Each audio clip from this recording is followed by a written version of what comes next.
Okay, welcome back to Digital Color Theory for Week 10. Lauren Meese here. Hope you had a good week. In this week's class, we're going to talk about color correction for show openings, color correction for digital compositing, and multi-layered color correction.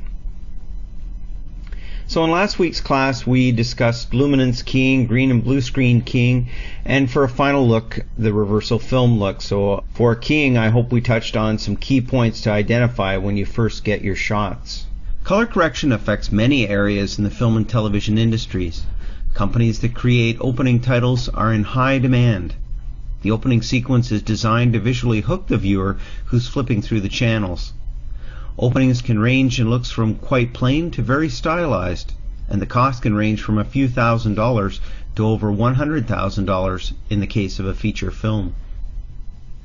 Yes, people do judge a book by its cover or dust jacket, worthy of the words on the pages of the book. A show opening is the same.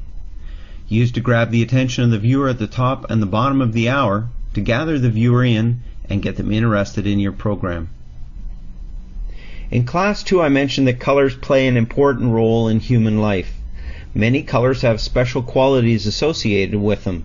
And for the all-important show opening, where you have 30 seconds to a minute to grab the attention of the remote-wielding viewer, the eye-catching choice is the difference between someone stopping and someone cruising to the next channel. The producer has given me a series of disjointed images that I have the task of creating some eye candy. My skills as a colorist come into play with the knowledge of how to blend these images into a pleasing picture, and it'll probably take me a few tries or versions to offer the producer some choices, but I welcome the challenge. After having a closer look at the images, I'm trying to pick out a palette of common primary and secondary colors. How can I play the contrast to help point the audience to the part of the screen that's important for them to look at? There's a lot of information on the screen, and maybe I can help. Red is the universal color of danger.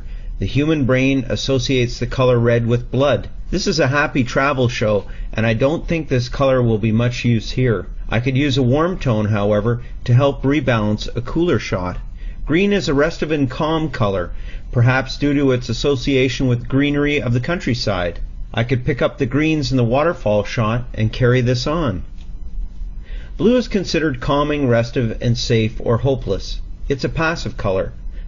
Although the beach shot here is quite beautiful, it appears cold and a bit hopeless in tone to the other shots, so I might try and warm it up so the sand is a warm tone.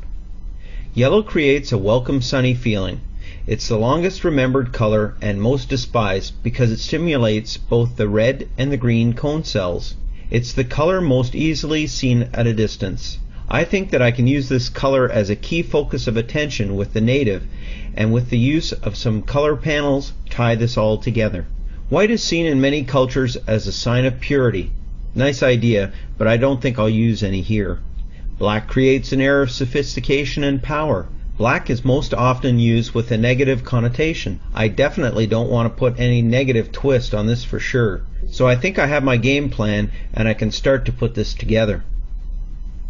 Now, just as a frame of reference or to do some research, I might have a look at a few projects used by competitors, not to copy, but to see the level of sophistication and where the bar is. Depending on the hour or hours I've been given to do my magic, this helps to give me an idea as to complexity. Hopefully the producers will let me do a number of versions and see what we can get. Now, warm colors always appear closer than colder ones. For example, using warm colors in the foreground of a picture and cool colors in the background enhance the depth. This is a trick cinematographers and art directors will use. I've placed all the clips on the timeline now, and I'm ready to start to do just the color correction. I've chosen the positions, and I'm not the best graphics person in the world, but we're just going to deal with the color aspects here. So here's my first background shot that I'm going to start with. Nice waterfall, nice green.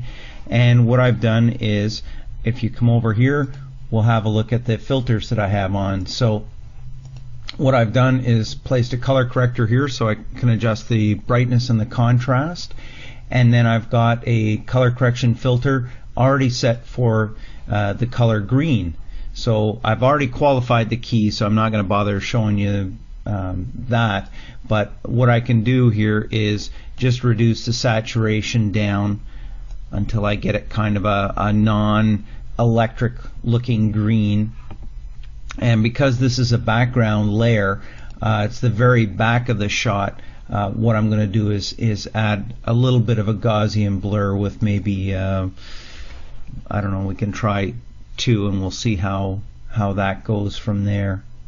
So that's the first level. So I've got color correctors on every level now, and I'm going to be adjusting primary and secondary color. So on the next level, I've gone and sampled the green off these ferns here and created just a panel over here, and then gone through and adjusted that so those colors are similar, just make it look a little bit interesting.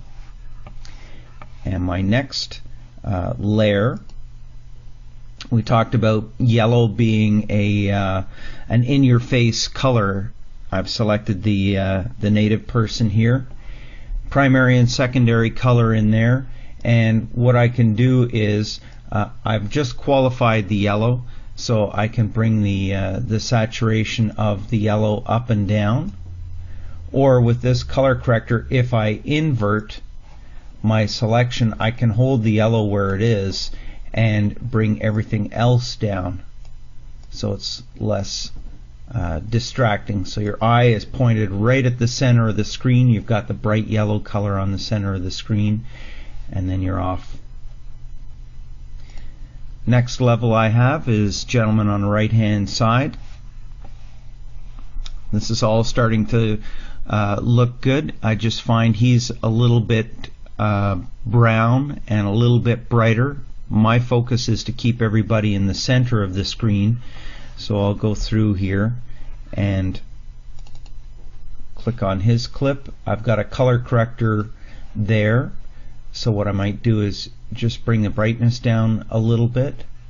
I'll bring the saturation down, and I will take a little bit of warmth out of his flesh tone, not a lot, but just try and cool that down a little bit. Maybe bring the mids down just a little bit, so everybody's looking right in the center of the screen. So that's getting there. Next element is this gentleman. Looks great on his own, but again his headgear is a little bit more saturated than what I'd like it to be, so I still want to point my audience right in the center of the screen. So I go to the numeric display. I've got primary color corrector. I've already adjusted that for brightness and saturation, and I'll come down to my 2 controls. I would like to change the color of his headgear a little bit away from red, so I'll try and make it kind of an orangey, and then I will drop the saturation down a little bit, and there's kind of a brownish color, still keeping the native as the center of attention in the middle of the screen. That's looking good. Next we have the beach shot, and beach shot on its own looks great. I'd like to be there myself, but again a little bit too distracting, so I've got primary color corrector on there. I've already set that for the selection of blue. I've gone through and qualified everything, so I have everything from the blue sky to the greeny blue water, so I just want to kind of knock the edge off that, so I'll bring the saturation down this time and just change the color of that and make it a little bit greener. I can even bring the saturation just up a little bit. There, just takes the edge off it a little bit. Still makes it look interesting with the red that's there. The eyes, your eyes are going to the red. Next up we have A shot of a building. Building looks okay, nothing wrong with it, but again, I just like to kind of mute that red down just a little bit. I already have the red qualified, and I can just bring the red down a little bit. So just go over and have a look at the full shot here. So everything's starting to get busy on the screen. People are going to be looking at this and saying, oh yeah, that looks great, what am I supposed to be looking at? So what we're trying to do is make sure that the native is in the lead spot. And then I've added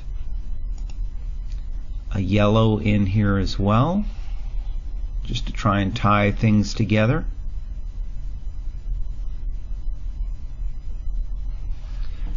And then the final bit of information will be the titles. And there's the titles. So there you have the whole screen put together.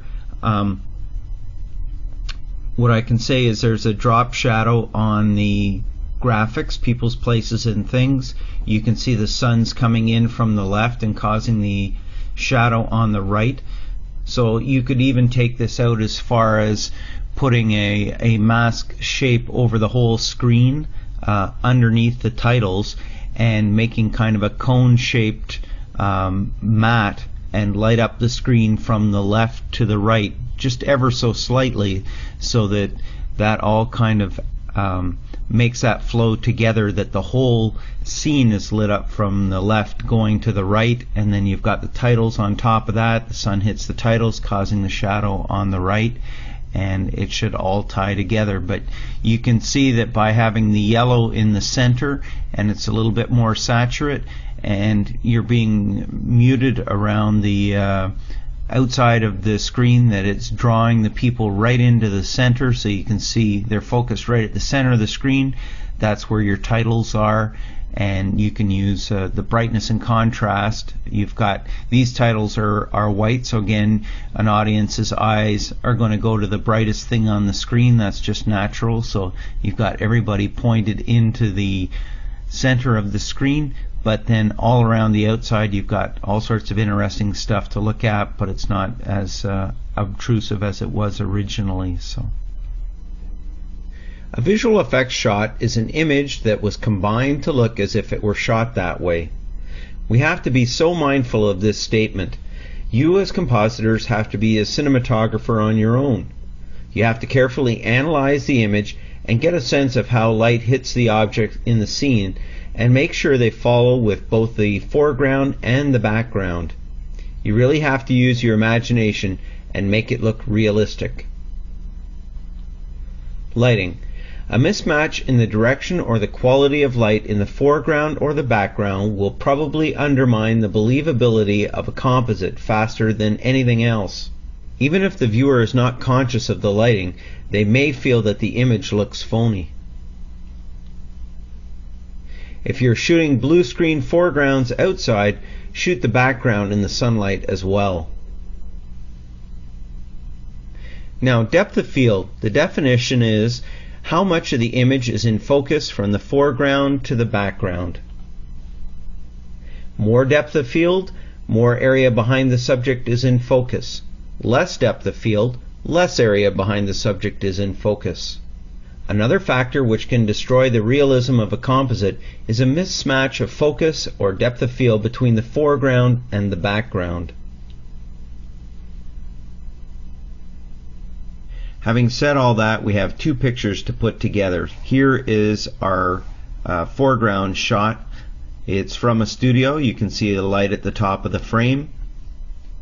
We can see that the light's coming in from the right hand side just along the horizon. We can see the shadow around her eye and her nose on the hands of her and the fella in the foreground. We can see she's got a nice backlight, and the screen doesn't look too bad, looks fairly evenly lit, a few little dark spots from my eye. So that's that shot. So let's have a look technically at what we're dealing with. If you have a look at the parade scope, we can see in the RGB parade we've got good amount of gain in the blue channel and not too much in the green and red channels. So we can see that's an ultimate type paint. The overall brightness of the scene probably could come up just a little bit more. You can see that on the waveform monitor, and you can see we've got kind of a parabola going with the lighting, so it needs to be evened out a little bit. I know we'll have some problems keying a difference of, you know, whatever that is, 10% from left to right. And if you have a look at the vector scope, we can see the colors a little off blue, so just some technical things to note. Going down to our background plate, let's have a look at that. Okay, we've got a beautiful daytime shot. This is the picture that they've chosen. It's a pretty vibrant looking color here. We've got blue sky and green yellow in the foreground, some nice brown happening in the midground.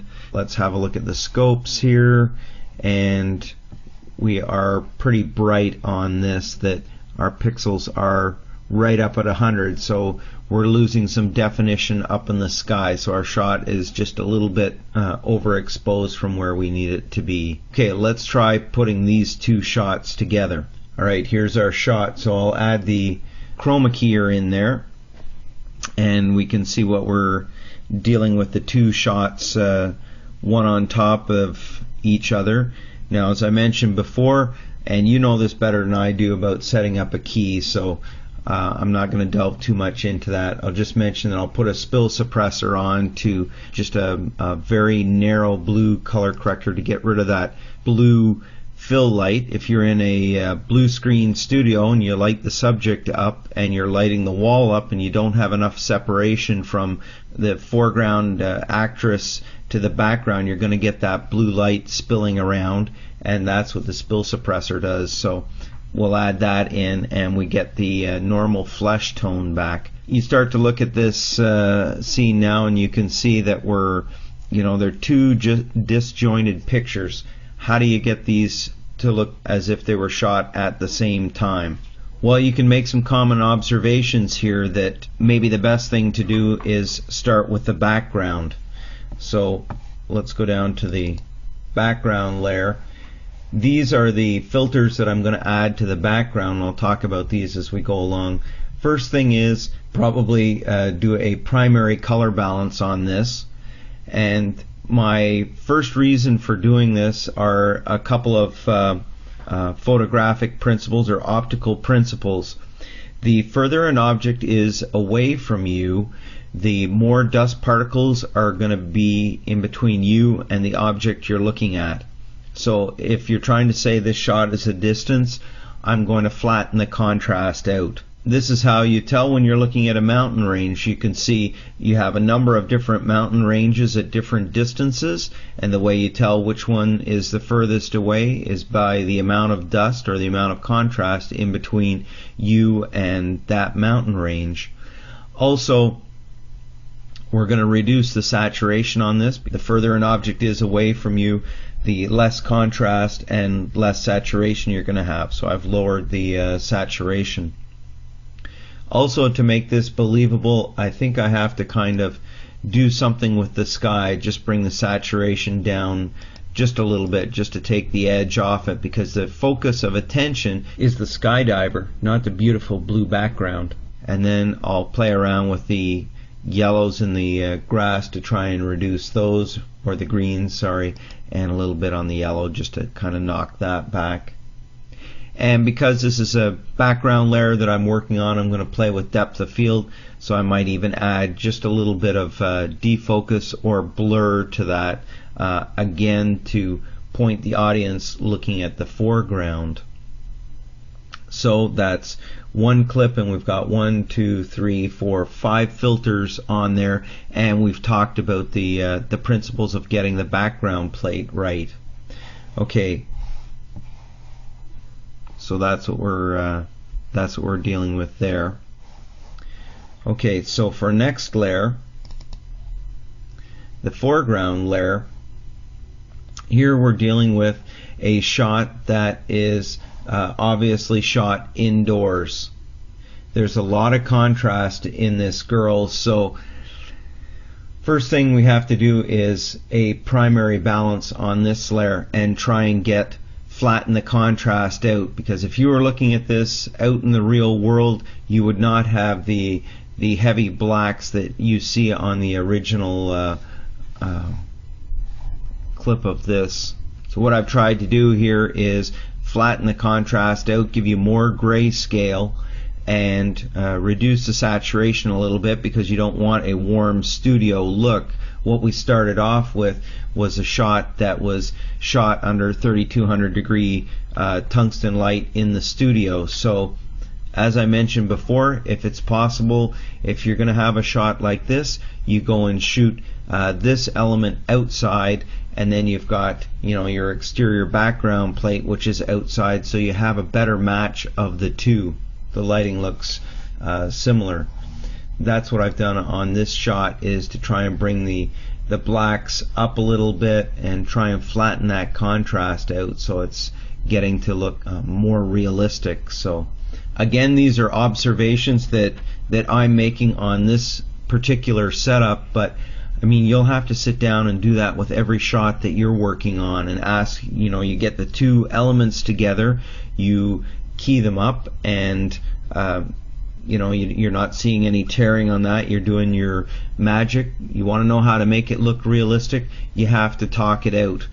Use the principles that you know, and just go through and use your best judgment. What looks realistic? In this case, and let me just slide over here again.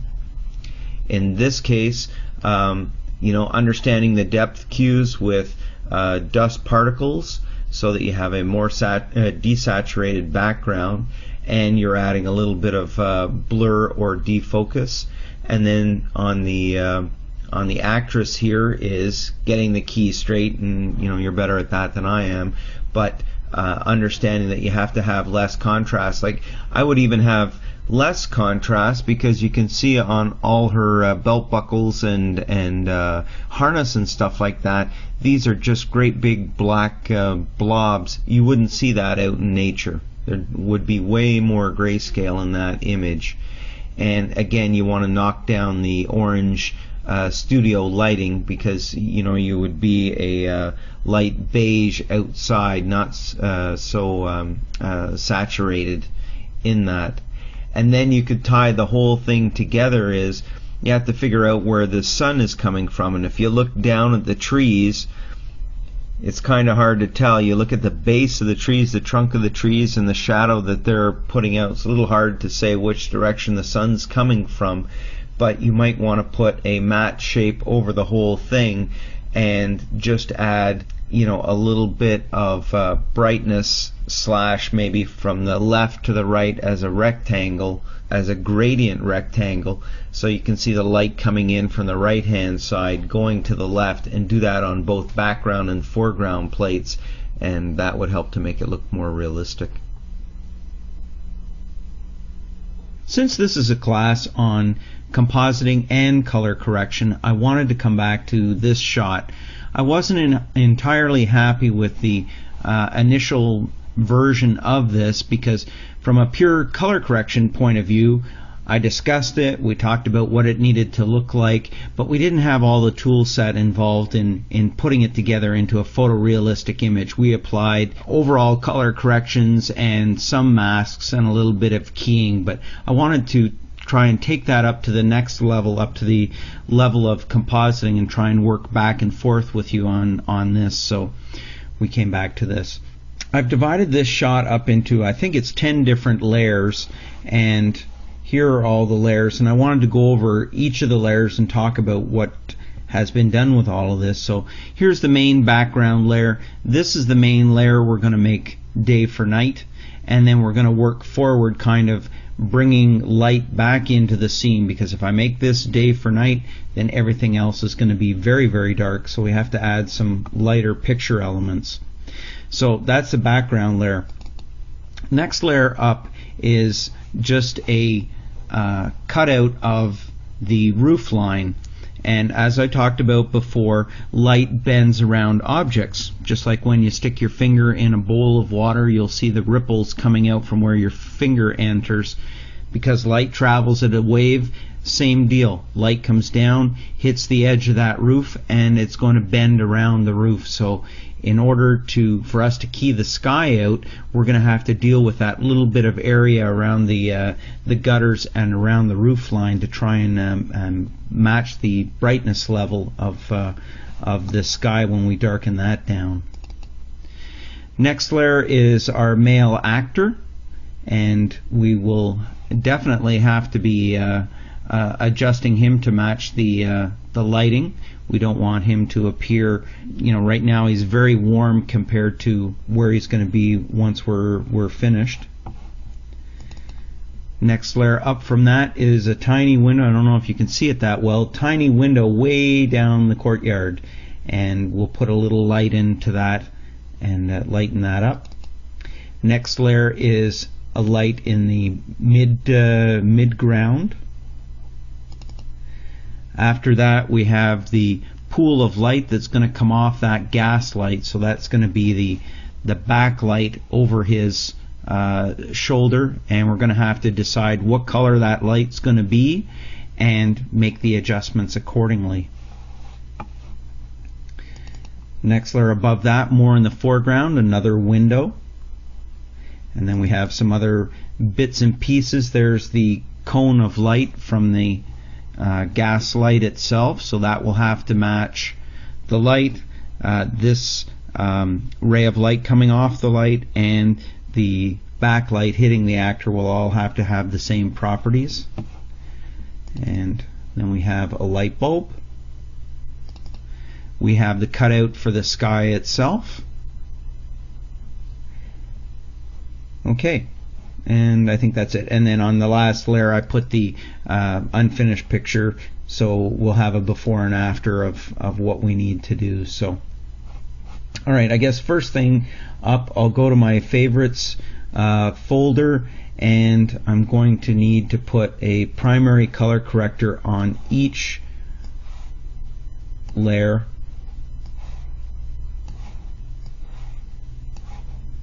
Because I'm going to be color correcting every layer.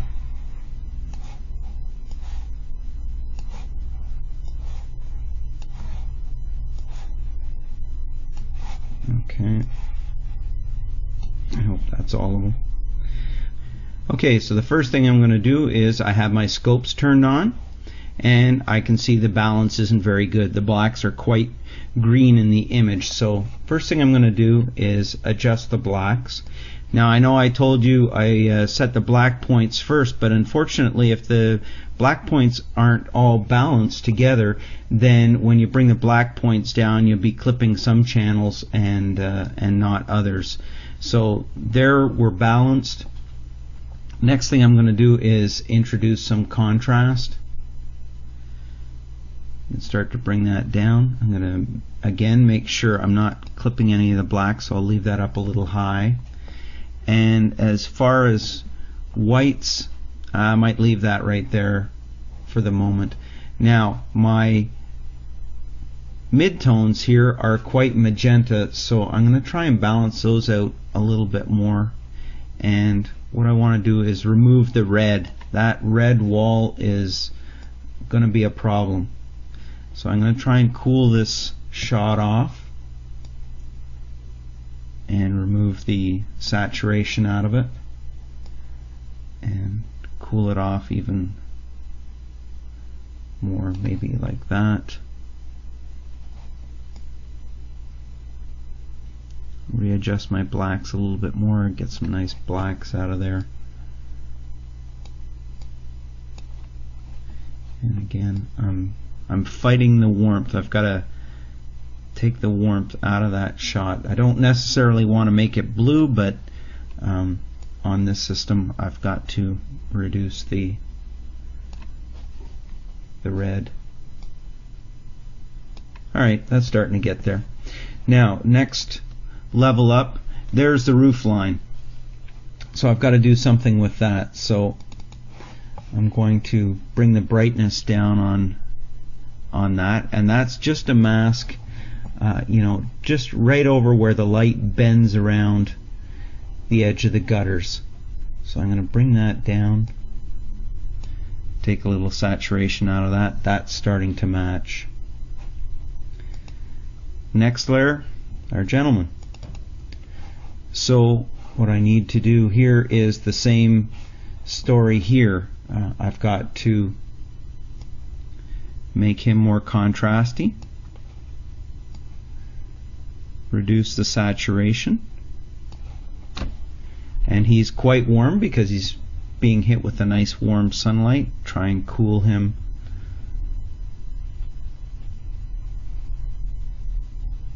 Cool him off. And now I have control of just the actor, so it's like if I want to make him a little brighter or a little darker, he'll separate from the background. Next layer up is a window right in the very background, so what I can do here is right back there, so I've got that. I'll play around with that right at the end when we get everything set up here. Okay, next layer is the midground window, and again there's that window. And we can decide what color temperature. Maybe somebody's watching TV in there, you might want to make it a cool blue, but this is adding depth, that you don't just have a big black void back there. You have something to look at. Okay, next layer up is the shadow of light coming off of the light. Now maybe it's better to start with the light bulb, and we'll decide kind of what color we want to make that. So we have the matte just for the light bulb there, and we can decide what color. So if you want that light bulb yellow, hang on just a sec here. There we go. I can decide what color that light's going to be. A little bit hard to see, but anyways. Then we have the light rays coming off that light bulb are going to have the same visual properties, so we can make that yellow, and we can also control the level out of that. Next thing after that is the spill on our actor. Again, that's pretty warm, so we may want to cool that down and bring the saturation way down on that.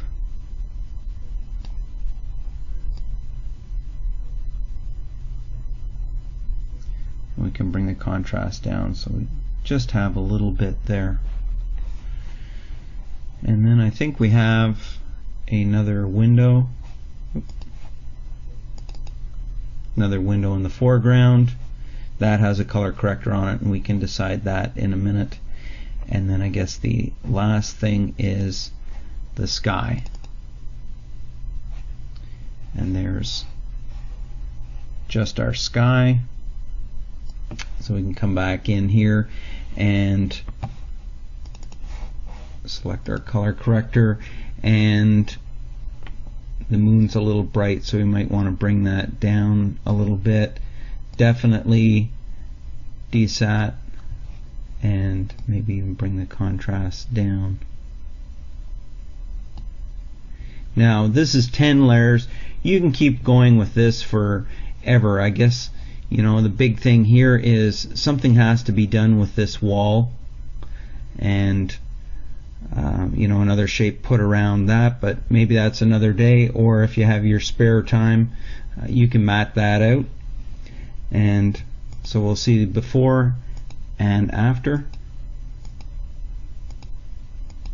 So it's getting there. We've added little bits and pieces, and it's starting to take shape, but just remember there's probably still too much chroma in all of this, so you could go back through and probably knock that down maybe 10% and start to tweak it up. But you can see we've got color correctors on each layer, So we've really kind of decomposed this shot, and again, I guess it just takes an idea of how much time your producer has given you to do this shot, and your imagination of how to get this done and how fast you're able to move through the tools. I mean, I was able to put color correctors on each of these pieces. Now I can go through independently, and if I want to tweak up one certain element, I know which layer it's on. The color corrector's already there. I mean, if I want to go back and, you know, make the initial background that much darker and a little bit less saturation, that kind of helps, and kind of on and on from there. So okay, picks this week for DVDs. I've got Martin Scorsese's The Aviator on disc 2. There's the visual effects of The Aviator, and then you can have a look at aviatorvfx.com, and they go over a step-by-step detailed list of how they created all the effects and did some color correction in that film. Really good looking website. Okay, next week's class, the visual properties of film and video as they pertain to color correction. So have a nice week, and we will see you for class 11 next time. Take care.